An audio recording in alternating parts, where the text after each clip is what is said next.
Hi everyone, I am Dr. Janatha from the Department of English and Research Center, Sri Ayyappa College for Women, Chungakadai, Tamil Nadu. I am so happy to be a part of this Panorama International Literary Festival, and I wholeheartedly thank Riji for offering me a wonderful opportunity to deliver a talk on a lullaby on the lap of nature, an ecological perspective of tribal literature. Let me share my screen with you.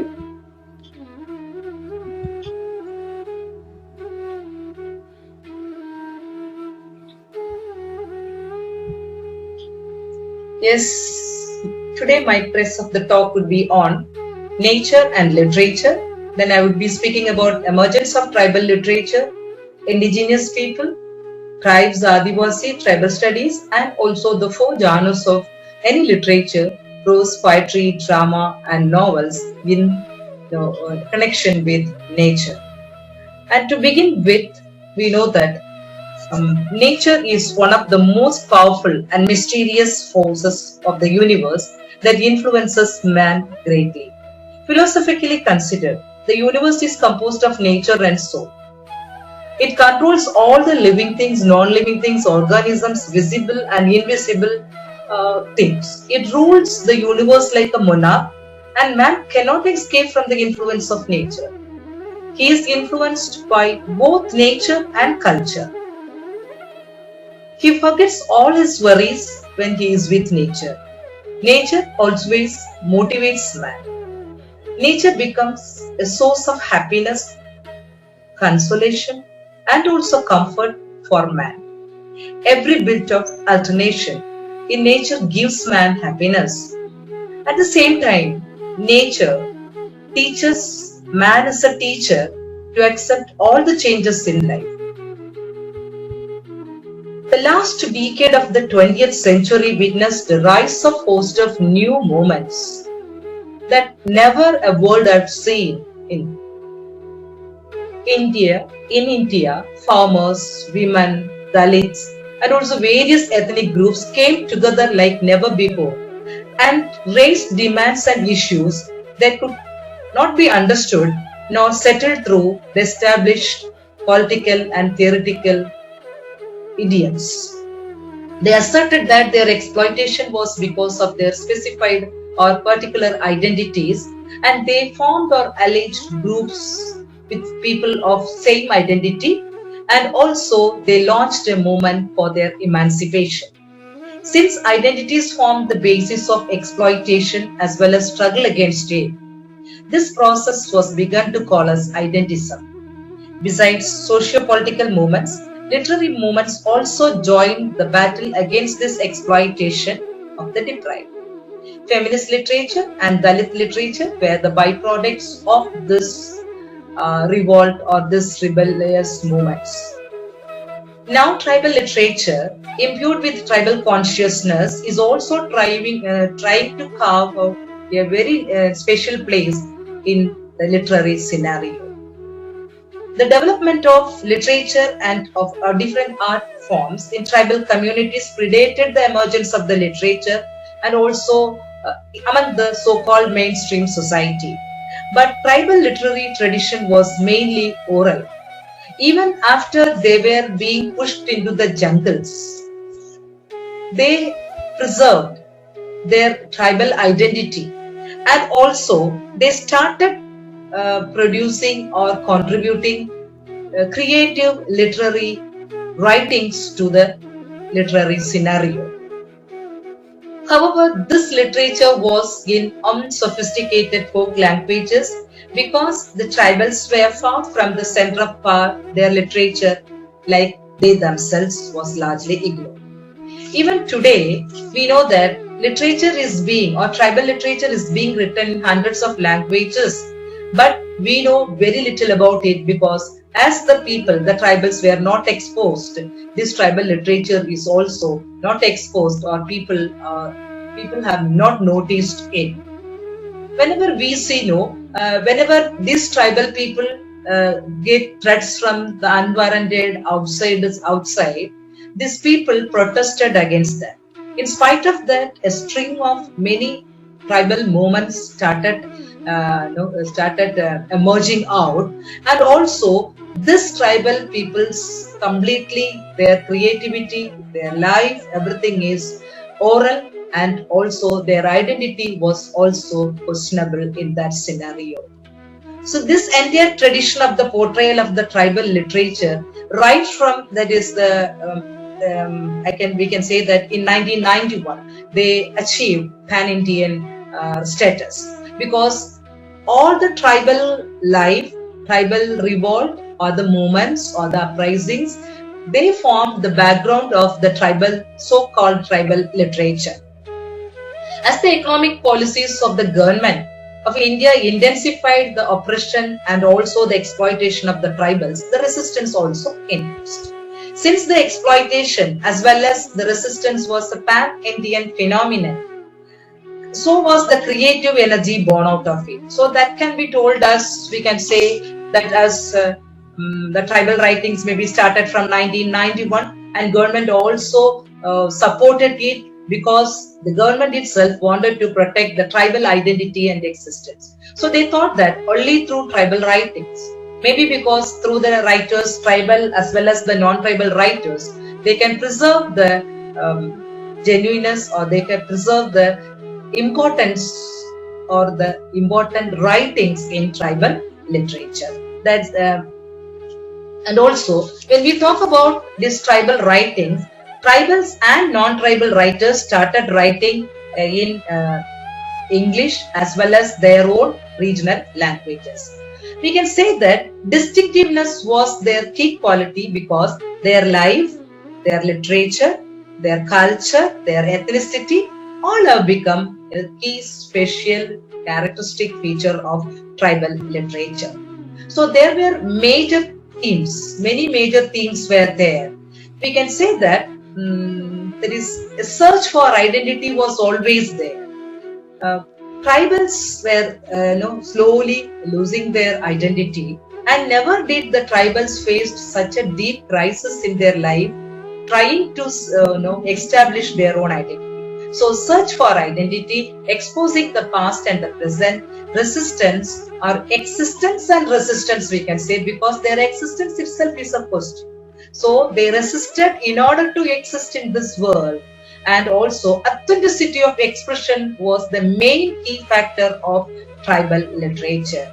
Whatever they live, whatever they see, whatever they experience and went through, they expressed very well in the literature or the writings. So when we are speaking about these indigenous people, we can say that how come indigenous people are the people, those who belong to the land, they are the natives, they are the aboriginals, they are homegrown, primitive, tribal and ethnic. This has been told by the Encyclopedia Britannica. This definition was given. And when we are talking about them, Oxford Dictionary says originating and living or occurring naturally in an area or environment. We can see that these tribals' life, or that tribals are always connected with the nature, and so originating and living, occurring naturally in an area or environment. So there are so many tribals in each country, and they are named after different names. We can see that in Australia they were called as Aborigines, and New Zealand Maori, and First Nations Canada, and indigenous in United States, Janajatis in India, tribes, and it's been recorded in anthropology, notified communities in the administrative parlance with the government, and indigenous people in the human rights, and Adivasi was the terminology of the Asian activists. So when we talk about these people, these indigenous people, where do they live? How do they live? These indigenous people have been celebrated for their traditional values, customs and beliefs, because their values, their customs and beliefs were unique, and they live in forest or the high altitude mountains, because they always live in a serene atmosphere. It is always entwined with nature and unpolluted surroundings, because nature has always been the abode for them, and also they found calm, peace, and also happiness, and above all health in living among or living with nature. So But people say that whenever we think about these people, we think that they are uncivilized, half savage, but they are the natives who have been called as uncivilized, aboriginals, Adivasis, tribals, and indigenous people. They have a glorified culture. And talking about tribes naturally or very originally, or we can say that they are called a group of people having different races. They belong to different races, different languages, and distinct culture. The tribe word came or originated from Latin tribua, and also we can say that this tribes or a group or a political unit refers to social groups defined by the territory they occupy. They have been named and also known by the territory they occupied or they are living. And when we talk about this is an Oxford Dictionary of Sociology has given a very clear definition about tribes, bound together by kin and beauty and associated with a particular territory, share social cohesion, associated with family, and also it has been told like that. When we delve deeply into the term tribe and what they are, who they are, how they live through, that is, we can say that they were a group of primitive or barbarous clans under the recognized chief. And also we can also term them, or we can also think of them as a racial group, especially in primitive and nomadic culture, united by language, religion, and custom. Always people believe or people think that they have an unalienable descent, and some defined by the ethnic origin. These people are defined by the place where they come from or from where they came, that's all. And also these people are called by different names according to the territory or the place they came or they originated or they come from. And we see, whenever I speak of or I think of speaking about this Vanyajadi and others, I'm very well, I'm so happy or I'm so much in a comfortable way to speak. That is Vanyajadi, caste of forest, Vanvasi, inhabitants of forest, Pahari, hill dwellers, Adinjadi, original communities or primitive people, Adivasi, first settlers. Janjadi, folk people, Anusik Janjadi, scheduled tribes.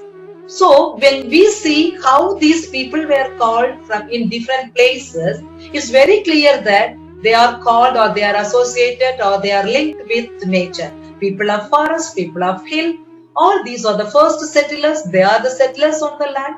So this itself tells that how these tribes or the tribal people are completely depending on the nature. So these people have a common culture, a clear linguistic discourse, and as well a well-defined political and cultural boundaries.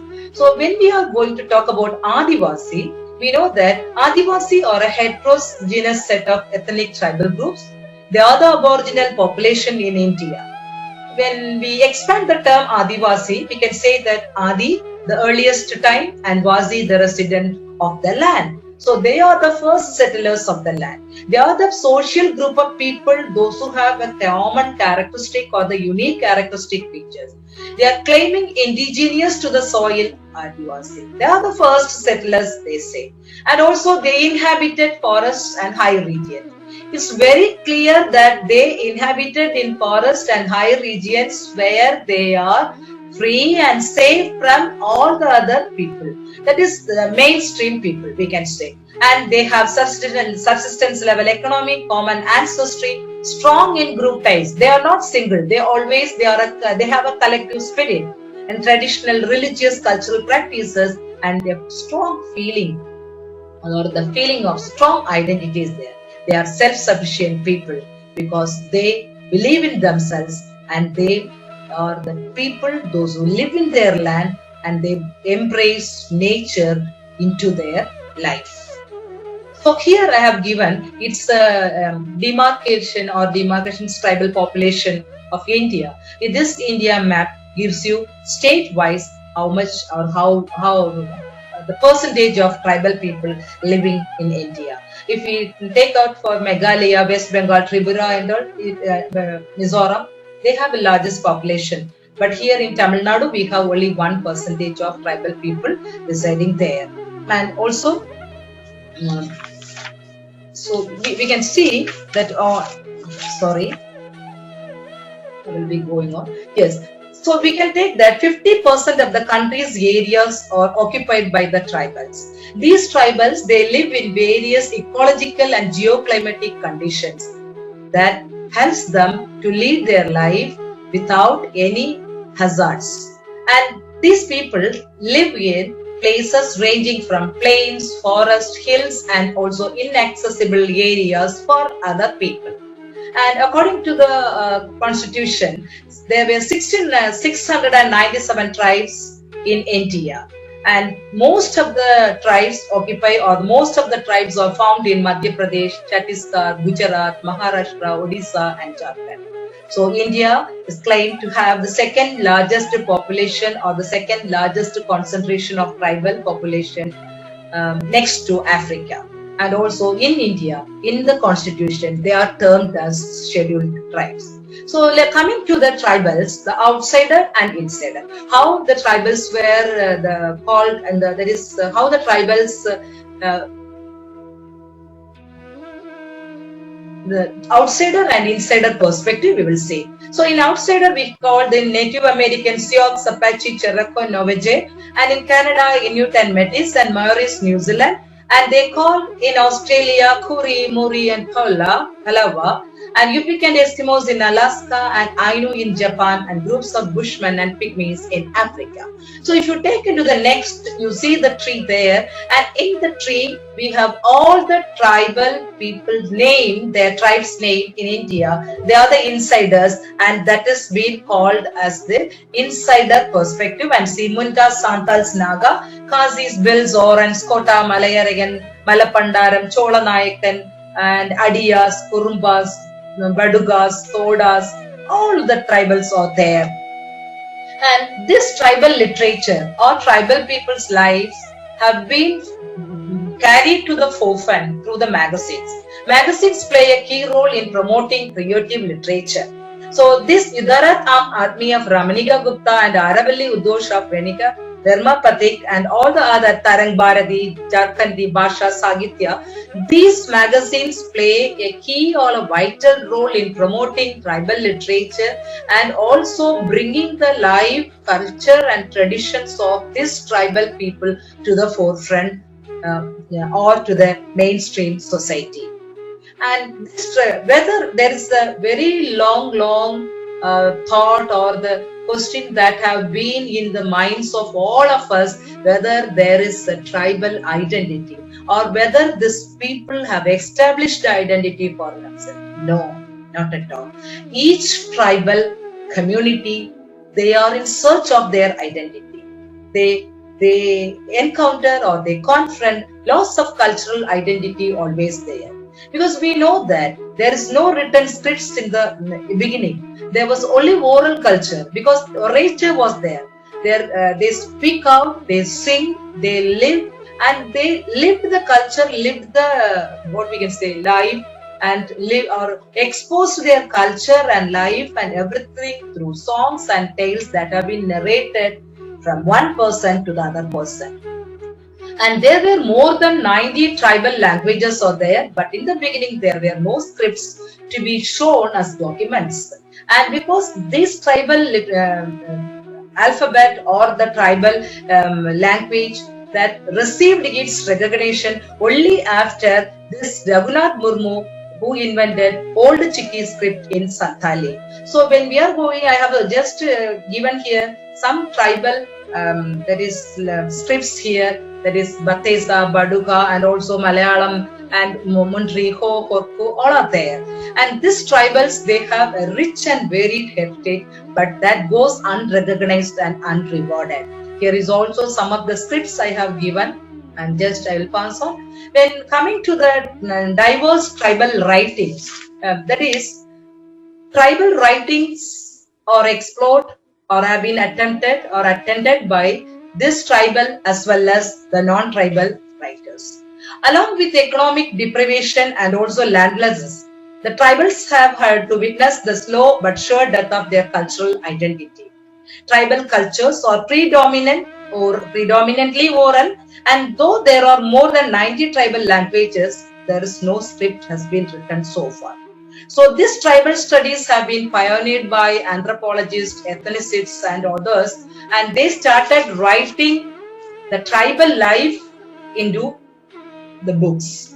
And so the tribal writings are diverse, and also we know that this nature forms a very important role in that is promoting tribal life as well as tribal literature. And taking into consideration how nature has been a source of inspiration or a source or resource to live, we can say that nature has been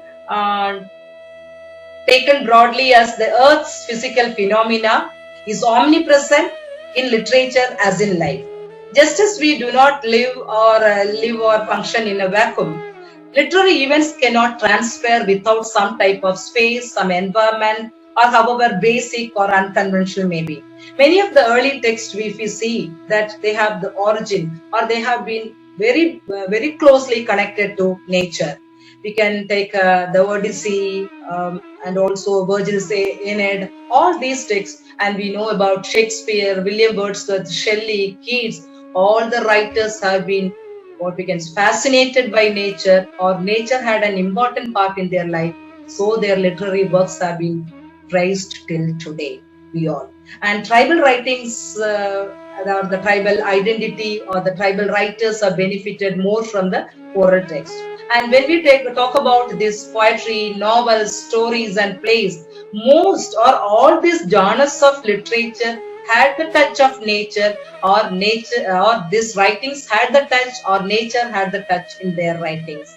When we talk about this tribal people, the most ethnic group ever you can find in the world, but always they receive or they confront poor dealings from the upper strata of the society. But though they were passing through this kind of predicaments, they never have given up their confidence, or they have given up their hope. So these people are so brave, adventurous, courageous, loyal, devoted, honest, and they are well organized and have a well organized culture, life, and also tradition. So when we are speaking about this tribal writings, or how this nature has incorporated into the writings of tribal people or non-tribal writers, we see right from the time of our Puranas and Idihasas and epics, there have been the mentioning or reference of the tribal people, and also how they were systematic and organized, well organized. We can see that in Ramayana and Mahabharata, there have been a reference of tribals, and also that they have been referred in connection with nature. In the Ramayana, Valmiki referred the tribals' life, and also Guha, who was always at the call of Rama, and he was doing service to Rama, who lived by the rivers, banks of river. And also we know that Rama always praised the berries offered by Shabari, and he says that no other berry in the world is as sweet as the berries offered by Shabari. And in Mahabharata we have Ekaleva, who has been adoring and admiring Dronacharya, and he himself was skilled in archery. He was also a tribe. And then we are coming to the prose of this tribal literature. The prose writing always reflect the reality of the tribal people. So many critical writings have been written on the tribal community and their life, and Singh wrote on concept of tribe, and Purushottam wrote on the history of the tribes. These both critical writings speak about the life of the tribes in connection with their land where they live, and also how their life is so secure and so happy when they are always with nature. And Suresh Sharma talks about a society in transition. There he speaks about the transition of tribal life and the modern world, and how this modern world completely destroys the peaceful life of the tribes. And Om Surya in Problematic Tribal Art of the Globalized World, he speaks about the issues faced by the tribal Warli art in the globalized world. You can see the picture or the art of the tribal, and the first one is the Warli art and the second one is the Gotu art. And also they speak about the Bhotia women. So the Bhotia women, they love their land, they live in their land, they live with nature, and how they enjoy the life has been also recorded in these writings. And then I go to John Felix, The Impact of Globalization on Tribal Culture and Economy. He talks about the transition of tribal life and the modern world. So how come the tribals faces a lot of hardships when the modern world tries to modernize them? And Rekha Singh, in health practices prevalent among tribal women, she speaks about the tribal women and how these people or the women were constantly in an interaction with nature, and also they use the natural medicines for their ills and also the eases themselves. And A.A.D. Louis and Tribes of Kerala and P.R.G. Mathu's Tribal Situation in Kerala completely records the tribal people's life in connection with nature. How nature has a great influence on the life of the people, and without nature, how this people suffers has been recorded in these writings. And Felix Pandal and Samendra Das, Out of the Year, it speaks about the history behind the mining projects in tribal areas of southern Odisha. So how come these lands become polluted, destroyed, ruined, and what are the difficulties these tribal people face in that southern part of Odisha has been recorded very well in Out of the Year. Karthikeshwar role, he speaks about the quality of life among the different tribes, that is 24 tribal villages. He speaks about the tribes living in 24 tribal villages. Definitely and naturally he speaks about their connection, their life with nature. And Pramod Pahan, the Santali writer and an educator, writes Adivasidam, a complete history or a complete empirical volume speaking about right from the beginning of the tribal life to the end of the tribal life. The tribal life, and that is what are they enjoy, what are they suffer, and also the greater part nature has placed in the life of these people. And we all were very familiar with Mamang Dai, the IAS officer from Itanagar, Arunachal Pradesh. She has written two her prose pieces. I have prominent prose pieces I have mentioned here.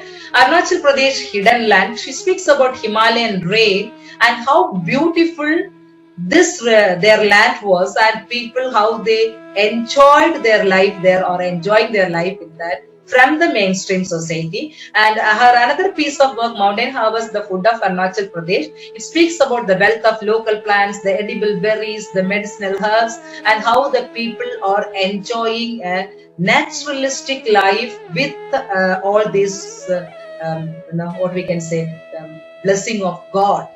And next is, we talk about in Tamil Nadu we have a Bhakta Singh's Cholagar Vazhum Panpadam. It speaks about Satyavanam forest. There is the people in Satyavanam forest, Cholakar, and their culture, tradition, their life in the land, how the land and Cholagars were connected in that.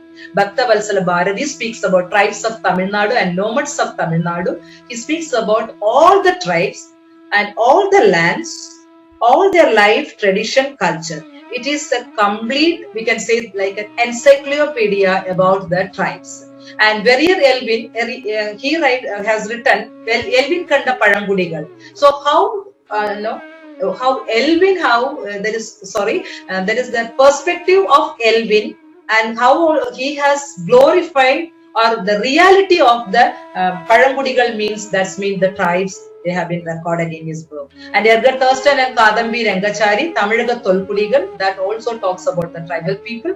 And that is the exotic tribes of the Nilgiris. He talks about Toda, Koda, Kota, Kurumba, and Illa.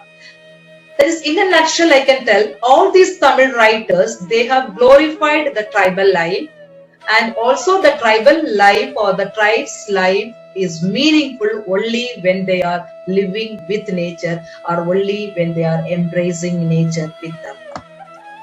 And when I am coming to the poetry, Sikhan Mahabharata has told that the poetry is also a mirror of the tribe's collective spirit.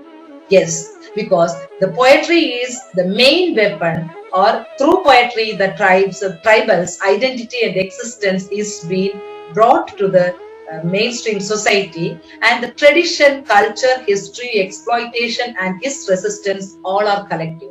They are not individual. So their existence or their exploitation or identity, everything is collective. It's a collective spirit. And also we have Kasi folk songs and tales that is being translated by Desmond. That is, he speaks about a particular race of Kasi people, their songs, because we know that they are all oral literature, that he has collected, Desmond has collected all those songs and he has translated into English. Mizo songs and folklades are edited by Kiangte, and Mizos, or he says that they are a singing tribe, and all their songs and tales as usual he has collected and edited and made it into this book. And Sikhan Mahabharata, he has a very prominent role in translating as well as writing tribal literature or tribal poems. He is an IAS officer who worked in Mayurbhanj district of Odisha, and he said that he had very close relationship with the Santals and Gons and Bills, and so he always lived with them to enjoy or to understand the life of the tribals. And also he has collected their songs in 8 anthologies. They Sing Life, anthology of oral poetry of the primitive tribes of India. And also he says that language is an asset for those people. He says these people are talking poetry their whole lives without being aware of it. So he says that the language of the people, the discourse of the people, the dialect of the people itself is a poetry.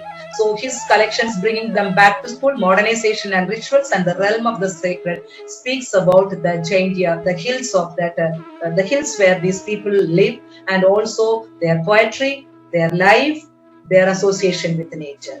So as our topic is how the tribals live in close with nature, all the references cited here will be will have a close relation or will have much to tell you about nature and tribals. So echoes from the oblivion, I have here added Jacinta Karkata. Jacinta Karkata speaks about her life in Jharkhand. She is a Munda tribe, and she has also had given voice for the women, and so she has written a very great number of poems in which she speaks about, I can tell you one of the poems, 6-lane freeway, they say. She said, failed to see beyond victory and loss, their strife and struggle for survival. Agents of mining corporations knock on every village door, grains, medicines, utensils and clothes, and the family carried away as laborers for pittance pay. So these people are being exploited from their own land, own habitat, taken to be as laborers in the mines, and they lose their life and also identity. And so Jacinta Kakatia's other poems we can say about Lal Nadiyan traces the forests of salt trees, rivers and deer, and how they turn infertile red because of the polluted factories the government and the other people brought there. So her other poems also, much of her poems speaks about how the life of the tribes is being ruined, damaged, and also hampered because of this modernization.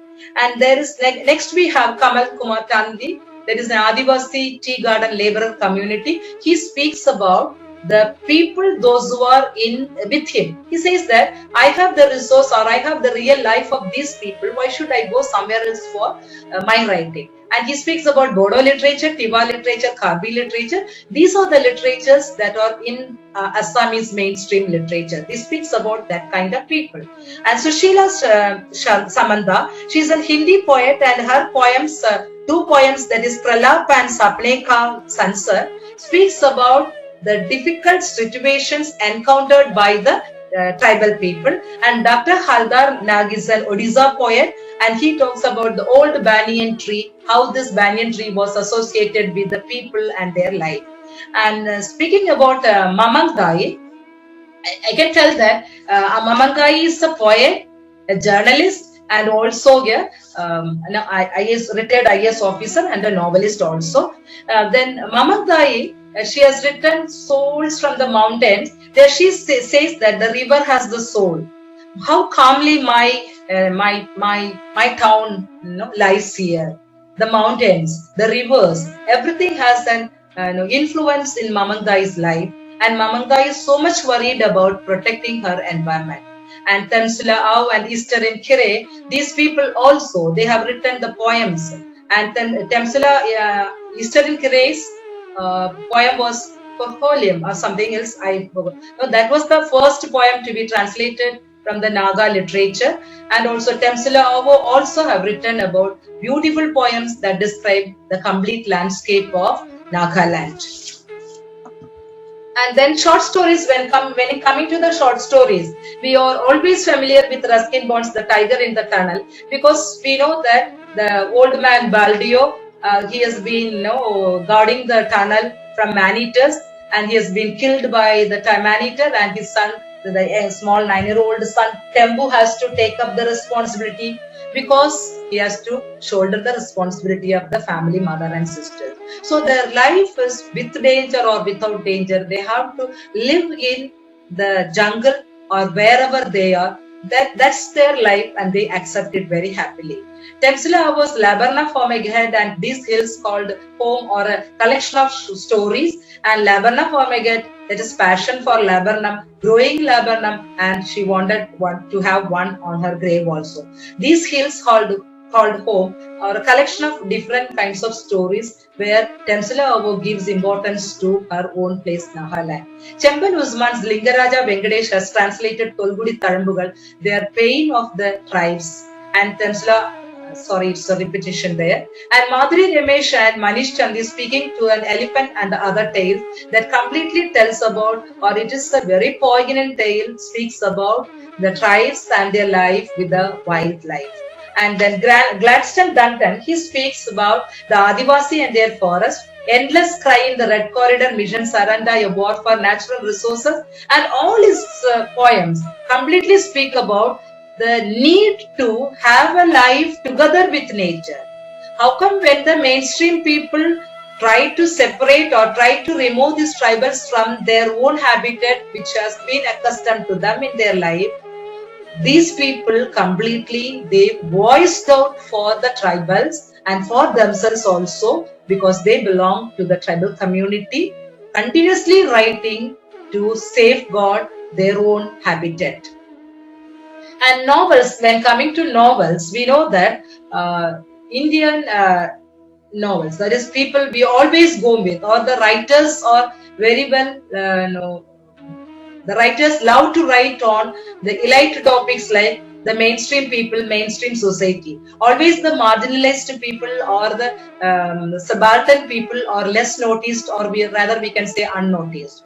So, but still, in the novels written by the mainstream writers, Arun Joshi's The Strange Case of Billy Bishwas, and that's there that Bishwas, he himself thinks that he was so preoccupied with the tribal culture tradition, he feels that he is one among them, or slowly he is becoming a tribe.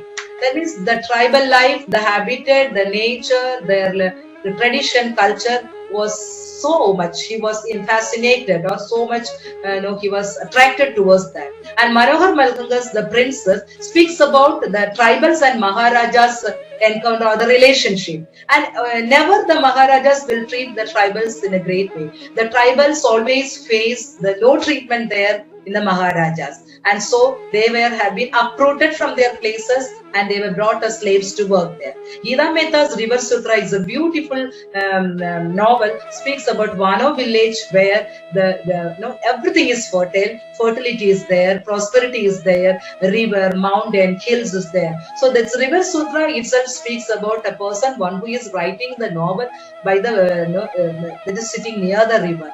And one of village there, they speaks about their deity, one who has very prominent and fertility showing breast, and also downward he coiled snake, because they believed that their deity was one snake and they were ruled by the snake kingdom, like that. So here Kamala Markandeya's the coffer dams, they speak about the people of the Malnad village and how they were exploited when a dam is being built there by the modern modern people or the mainstream people.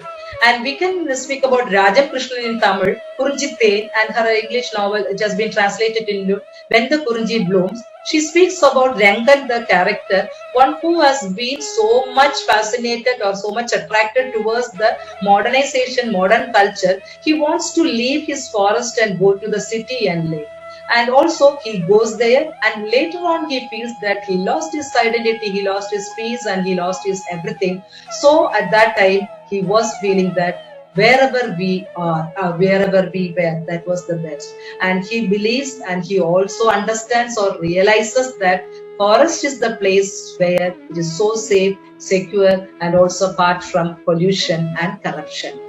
And then talking about the tribal writers, Hansda Saudendra Shekhar, the Adivasi will not dance and the mysterious ailment of Rupi Basket completely records the difficulty, the insecurity, the pain, the agony, what we can say, the battling for the survival and space, everything is there.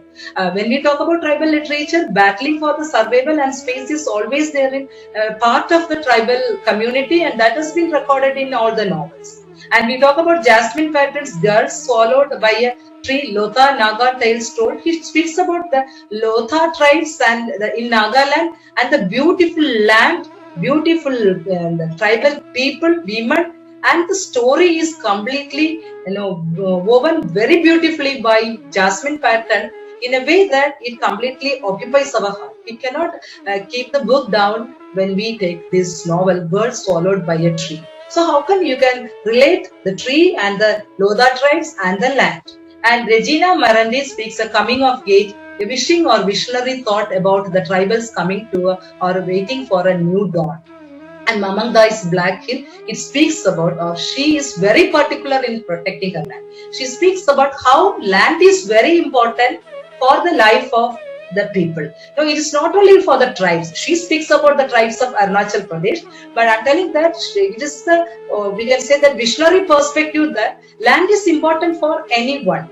We also will protest when any threat to us from the outsider or insider or comes to us, or it crops in front of us. So that's what Mamandai tells, that we have to preserve our land. That is the only solace for us. And Eastern Kires, a Naga village remembered, she speaks about the beautiful hilly Naga village, the life of the people and the simple people, and how their life becomes a model, or it is an ideal life for the other people.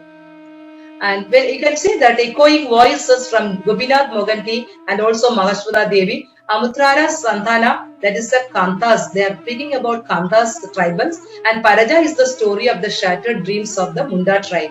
And here Gopinath Moganty speaks about, he is a Sahitya Academy winner also for that Amutrara Santana, and he speaks completely about the tribals and tribal lives, and also he requests or places in front of the mainstream society that they have to understand this tribal life, their traditions, and also permit them to live in their land. Because the mainstream people, they enter into the forest, loot their resources, and push those people from their own place to the modern society. But he requests those people not to do like that. Mahashwara Devi's Haja Churajirma, Rudali, Aranyar Adhikar, and the Book of the Hunter is a well noted or worth noticeable place for this great writer who has been a social activist of West Bengal, and she has been completely working or struggling or striving hard for to keep up or to get back the rights of these tribals from the West Bengal and Chhattisgarh and Odisha. And Aranyar Adhikar is the rights of forest, and the Book of the Hunter are talking about, she always talks about the Lotha and the Shabba tribes, and how the Shabbas, Book of the Hunter speaks completely about how the Shabbas were removed from their forest, and what were the difficulties the Sabas encounter, and they cannot withstand the modern life, and they are earning to come back to their own place. And there we talk about Nandini Sundar's The Burning Forest, India's War in Buster. She talks about Maoist and the real life of the human stories and what are the difficulties they face in their life. And Dayamani Bala is a Munda tribal journalist. She is an activist completely, she say, because that Azala Mitchell's steel plant was the real reason Dayamani Bala completely protested against bringing this steel plant there to save 40 villages. And Nidhi Dugar Kundalia's White as Milk and Rice, it speaks about tribal life as an outsider and insider perspective. And then in Tamil, we have Ali Fatima Pandichi. She speaks about Puvankadu area, people and their life. That is the tribals in Kumli area, the tea plantation. She speaks about the people, those who are living in tea plantation. They have the people, those who that they migrated from Tamil Nadu to Kerala. And also Lakshmi Saravakumar's The Huntsman speaks about the issues of ecology and wildlife, and also the rights of the forest dwellers and how that has to be protected and preserved. And Balamurugan's Cholagar Totti speaks about Cholagas in the Cholagas, those who encountered the difficulties faced by when Karnataka police and Tamil Nadu police were in search of the Vicharan brigand Veerappan. What were the issues they faced? Not only the people, their land also faced. It has been recorded in S. Balakumaran's Cholagar Totti. And Satish Vasudevan's Kattale speaks about the Badugas in the area of cantonment place and how these people suffered because that was an army place. And then we talk about Kerala tribes. I don't want to mention all the tribes. There were Adiyan, Girular, Kattanayakan, Kurichan, Malay, Kuravan, Muduban, Aranadan, all are there. So here, Narayan is a Malayarier. He belongs to a Malayarier family or race. And also he has written this Kocharayathi, and that was translated by Catherine Tangama as the Araya woman, because he tells or he avers that I wanted to make it known to the whole world that my race or my community has been misrepresented by all the people. I wanted to show to the people my community, Malayarier community, is the best civilized, that is brave, adventurous, loyal people. And so I wanted to make it known to the whole world that these people are so good in their life. And so that's why my dream of writing about my tribe came into reality by Kocharayathi. And also then we talk about drama. Drama was founded in 1998 and Budan Theatre, that has been founded by Ganesh Dubey and Mahashwada Devi. And because this drama theatre Budan was started because Chara tribe, that is Budan Chara, has been murdered, thinking that he was a criminal by the government. So this drama theatre was completely started to protect the rights of the Charas and other denotified tribes. And this drama theatre has association with Indian Aesthetic of Rasa and Theatre Association also. And so they have been screening or they have been enacting dramas to save or that is to be what we can say clearly enacting the reality of the tribal people's life, and they wanted to make sure or they wanted to make it clear to the world that they are not criminals. And also there were KJ Baby's Nadugadiga speaks about Wayanadu Adiyar tribes, and in Tamil Kuravanji Nadaga, that has been a very important source in Tamil literature, which speaks about the Kuravas of the forest area. And to sum up, I have to tell that this lecture, I thought that we have to stride on the tribal language, folklore and literature that has been unnoticed or less noticed by the people like me and you, and also to preserve the rich cultural tradition of the tribals. And we should also delve more, we should delve deep into the tribal literature and should even, we should know about the tribal community, tribal life and their inseparable life with nature. And also to acquaint with the diversity and complexity of the tribals in India. And the thing is that this going or exploring tribal literature or listening to tribal literature or reading tribal books, we should know that it is high time to protect and preserve nature.